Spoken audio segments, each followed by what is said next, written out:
ज़फ़रुल्लाह साहब, सवाल बड़ा मेरा सादा सा है। कहा जाता है कि जी नवाज शरीफ साहब जो हैं वो 3 दफ़ा वज़ीर-ए-आज़म बन गए, अब वो चौथी दफ़ा बनना चाहते हैं। लेकिन सवाल इसमें मेरा ये है कि 1990 में जब वो पहली दफ़ा वज़ीर-ए-आज़म बने तो उनकी हुकूमत ने मुद्दत पूरी नहीं की और 1993 में उनसे इस्तीफ़ा ले लिया गया। फिर 1997 में दोबारा वो वज़ीर-ए-आज़म बने तो 1999 में उनके खिलाफ फ़ौजी बगावत हो गई और फिर उसके बाद 2013 में वो वापस आए, 2017 में सुप्रीम कोर्ट ने उनको फारग कर दिया। ये बताएं कि आप कह रहे हैं पाकिस्तान को नवाज दो, तो पाकिस्तान को अगर नवाज मिल जाता है चौथी दफ़ा, इस बात की क्या ज़मानत है कि चौथी दफ़ा वज़ीर-ए-आज़म बनने वाला नवाज शरीफ पहली दफ़ा अपनी हुकूमत की मुद्दत भी पूरी करेगा? इंशाअल्लाह। पहले तो मैं एक बस मुख्तसर पुरानी बात पे तबसरा करता हूँ।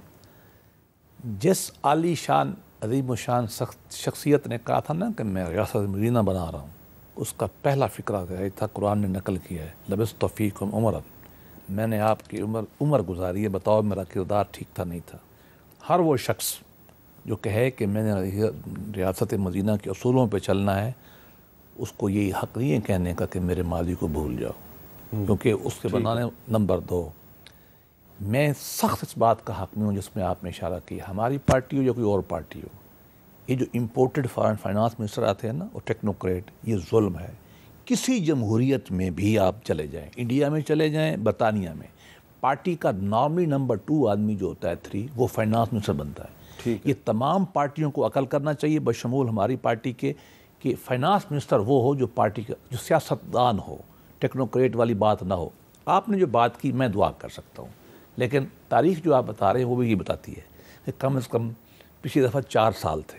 नहीं देखिए, अब अल्लाह करेगा तो 5 साल पूरे हो जाएंगे। नवाज शरीफ थे, बेनज़ीर भुट्टो थी, जी सही है, रज़ा गिलानी थे, हक़ाइक़ हैं या इमरान खान, हक़ाइक़ है। किसी ने अपनी मुद्दत पूरी, मैं कहता हूँ ये हक़ाइक़ है, हमें इनकार नहीं करना है। मैनिफेस्टो में ये चीज़ को डालें ना कि कैसे नहीं, देखो एक इलेक्टेड प्राइम मिनिस्टर कैसे अपनी मुद्दत पूरी करे। मेरी इसके बारे में एक राय है, हाँ, जो मेरी शायद ज़ाती राय है और मैं अपनी लीडरशिप को बयान करता रहता हूँ। देखिए, पाकिस्तान में ज़्यादा बड़ा माइंड सेट बहुत ज़्यादा बड़े तबकात का, वो अवाम की हुकूमत को मानता ही नहीं।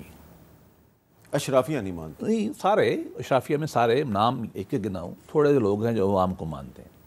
पॉलिटिकल पार्टियां भी कमज़ोर हैं, लेकिन अब हमें करना क्या है? ठीक है, हम सोशो इकनॉमिक डेवलपमेंट, अवाम की तरक्की, तालीम, इंसाफ, निज़ाम इंसाफ पे हमने बहुत ज़ोर दिया। तालीम पहली दफ़ा हमारे मंशूर में देखें, एजुकेशन, हेल्थ, तालीम, बहुत चीज़ें आ गई, इंसाफ नहीं वो सब कुछ हमारे अच्छा ये आइन में पहले से मौजूद है, अमल दरामद नहीं होता। हम ये चाहते हैं कि जब तक मुल्क के अवाम ये चीज़ें लेके इकनॉमिक तरक्की, गुड गवर्नेंस देखेंगे नहीं, तो पाकिस्तान में जमहूरी ताकतें मजबूत। अच्छा, इस पर मेरा आर्गूमेंट ये है कि मजबूत नहीं होंगी। हर चीज़ हमारे आइन में मौजूद है, आइन पे अमल दरामद नहीं होता, उससे पहले ये है असल मसला। मैं मानता हूँ, लेकिन बात ये कि आगे बढ़ना है ना। इसलिए मेरा अपना ख्याल है कि तीनों पार्टियों का, मेरा ये तालिब इल्म राय है कि हम सब ने सीख के इस दफ़ा कुछ बातों पे फोकस किया है। इंशाअल्लाह हम आपको पहले भी हम डिलीवर करते रहे हैं, इस दफ़ा हम डिलीवर करके दिखाएंगे। ताज हैदर साहब, आपसे मेरा जो सवाल है वो ज़रा थोड़ा सा मुख्तलिफ है, कि क्योंकि आपने इसको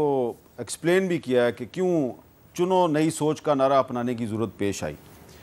तो आपके एक साथी सेनेटर हैं सैफुल आबड़ो साहब, जिनका ताल्लुक PTI से रहा, और आप उनकी जो ज़ुबान व बयान है उससे भी वाकिफ़ हैं। वो पीपल्स पार्टी के बारे में क्या ज़ुबान इस्तेमाल करते रहे, मेरे प्रोग्राम में भी उन्होंने 1-2 दफ़ा इस तरह की गुफ्तगू की, तो मैंने उनको रिक्वेस्ट की थी कि तनकीद ज़रूर करें, लेकिन बिलो दी बेल्ट अटैक ना किया करें। मैं ज़रा चाहता हूं कि थोड़ा सा आपको रिफ्रेश करूं कि वो पीपल्स पार्टी के बारे में क्या कहते रहे। कराची में अभी जो मेयर का इलेक्शन हुआ है ना, PP धांधली से जीती, मैनेज करके PP को इलेक्शन दिया गया। अगर फेयर इलेक्शन हो तो PP शिकस्त खाएगी। PP का एक यहाँ इस्लामाबाद में खास करके एक सॉफ्ट चेहरा है कि ये बड़े डेमोक्रेटिक लोग हैं। आप सिंध जाके देखें ना, इनका चेहरा वो नहीं है जो हम देखने में आते। लाड़काना जिसको जुल्फकार अली भुट्टो ने कहा कि ये पैरासाइट, 2200 लोग एड्स में मुब्तला हो गए। सिंध इस वक्त जल रहा है, हमारे पैसे जो हैं वो इनके घरों में जा रहे हैं। जिसका लीडर कहता है ना जायज, तुम अहल हो, तुम खान साहब से ज्यादा अहल हो। प्राइम मिनिस्टर साहब तुम्हारे जैसे मुलाजिम भी नहीं रखता। बेनज़ीर साहबा के लिए हर सिंधी को इज्जत है, लेकिन जो मौजूदा पीपल्स पार्टी की लीडरशिप है उनकी ऐसी कोई काबिलियत नहीं है कि उनके पीछे यहाँ की पब्लिक निकले। हम सारे जो NDPP लोग हैं उन सबको मिलाएंगे, खान साहब के हाथ मजबूत करें ताकि खान साहब इनका मुकाबला करें, इनको शिकस्त दें। अच्छा ताज हैदर साहब, मेरा सवाल ये है कि पीपल्स पार्टी की नई सोच को ये सैफुल्लाह अबड़ो की क्या ज़रूरत पड़ गई कि सैफुल्लाह अबड़ो साहब ने बिलावल भुट्टो ज़रदारी साहब के साथ मुलाकात की और ये बिलावल साहब के हक़ में विड्रॉ कर गए, दस्तबरदार हो गए, क्योंकि ये भी लाड़काना से पीटीआई के टिकट पे इलेक्शन लड़ रहे थे। आप नहीं समझते कि कॉल ऑफ फेल में तजाद है? आप नई सोच का नारा तो लगा रहे हैं, लेकिन सैफुल्लाह अबड़ो जैसे आदमी को भी गले लगा रहे हैं आप।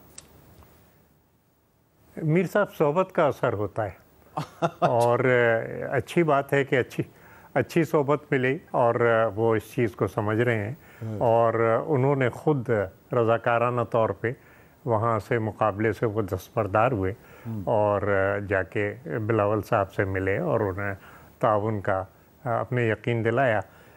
लेकिन ये कि मुल्क को तरक्की कैसे देनी है, आवाम की हालत कैसे बेहतर बनानी है, ये जो है एक मसला रहता है। ठीक है, आपने खुद देखा और हम मशकूर हैं आपके कि सिंध आप तशरीफ़ लाए और वो तबाही देखी आपने। बिल्कुल ठीक है। आज हम अगर 72% अपने डेवलपमेंट बजट में इजाफा करते हैं, अगर हम लाखों मकानात बनाते हैं, 3,20,000 मकानात बन चुके हैं। अगर तो हम थोड़ा मुझे ज़रा इसी पे ज़रा आगे चलने देना, थोड़ी इजाज़त देना। अली ज़फ़र साहब, ये आपकी पार्टी के टिकट होल्डर थे सैफुल्लाह अबड़ो साहब, ये बिलावल साहब के हक़ में दस्तबरदार हो गए, तो ये आपकी पार्टी जो है वो उसके अंदर कोई क्राइसिस है, कोई दबाव था, या सैफुल्लाह अबड़ो साहब ने वाकई ये समझा कि बिलावल साहब जो हैं वो एक नई सोच हैं, तो वो नई सोच के हक़ में दस्तबरदार हो गए? अब हामिद मीर साहब, हर सियासी जमात में और हर पार्लियामेंट में, जैसा सेनेट भी है, उसमें एक हमारे होते हैं जो कि हम समझते हैं कि वो किस पार्टी के ख़िलाफ़ हैं और फिर उनको हम देते हैं फ्लोर ताकि वो बोल सकें। तो अबड़ो साहब जो थे वो बड़े एंटी पीपल्स पार्टी समझे जाते थे और उन्होंने ऐसी ऐसी बातें पीपल्स पार्टी के बारे में की भी हैं, बताई भी हैं, क्योंकि वो कहते थे कि मैं इनको अंदर से जानता हूँ और ये वो कुछ कहते थे जो मैं रिपीट नहीं करना चाहता शायद लाइव टेलीविज़न पे।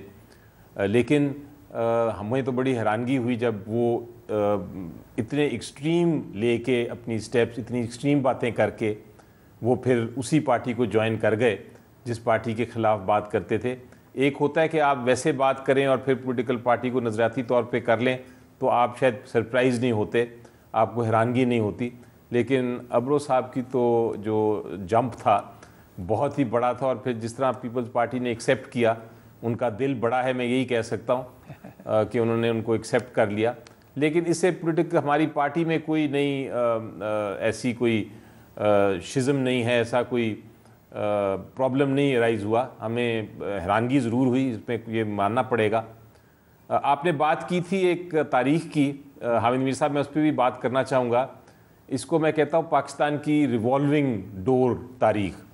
वो एक आपने देखा होगा, एक दरवाज़ा होता है जिसमें से एक शख्स आ रहा है तो दूसरा अंदर जा रहा है और फिर दूसरा निकलता है और फिर तीसरा अंदर जाता है, रिवॉल्विंग डोर। तो ये जो पीपल्स पार्टी और पीएमएलएन की जो तारीख़ है वो यही थी, रिवॉल्विंग डोर। और उसका मैंने बड़ा एनालाइज़ किया कि इसकी वजह क्या है कि हमारा कोई भी शख्स 5 साल पूरा नहीं कर सकता और हम यही रिवॉल्विंग डोर सियासत में पड़े हुए हैं उस वक्त के। तो मुझे जो ख्याल आया और जो मैंने उसका जिस्ट बनाई वो मैं आपसे शेयर करता हूँ। मेरी नज़र में इशू वकार का है। जब तक पार्लियामेंट और पॉलिटिशियंस अपना वकार ऊंचा नहीं करेंगे अवाम की नज़र में, जो उनकी रिस्पॉन्सिबिलिटी और ज़िम्मेदारी है पॉलिटिशियंस की कि अवाम तक सहूलियात पहुँचाएँ, गुड गवर्नेंस करें, जब तक हम अपना वकार इस तरह ऊपर नहीं करेंगे, यही रिवॉल्विंग डोर पॉलिटिक्स ही होता रहेगा और कोई और इसका फ़ायदा उठाता रहेगा।